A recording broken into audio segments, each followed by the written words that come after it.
Ces images du quartier réservé de Bousbir sont des rushs tournés par un opérateur Gaumont au Maroc, mais qui à l'époque n'ont pas été montrés.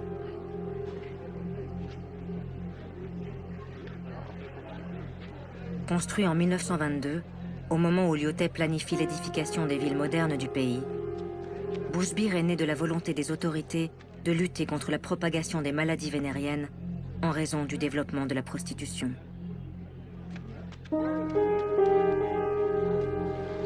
Un quartier entier de 160 mètres sur 150, entouré d'un haut mur aveugle, avec une seule porte d'accès monumentale.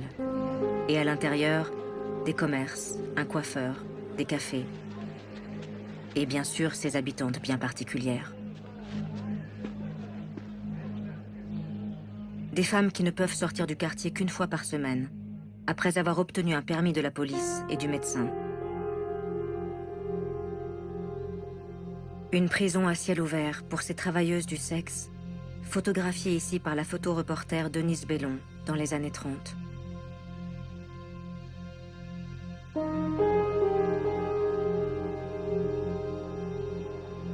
Si Casablanca a Bousbir, les villes de Tunisie et d'Algérie ont aussi leur quartier réservé, que l'on tente de contrôler pour les mêmes raisons sanitaires.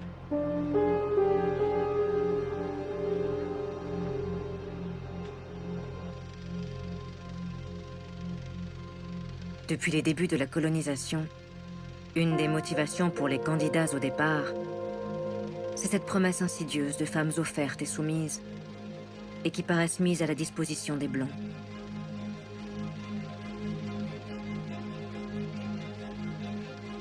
Et dans une répétition à l'infini des mêmes gestes de domination, les Européens semblent prendre les corps pour bien signifier qu'ils ont pris les pays.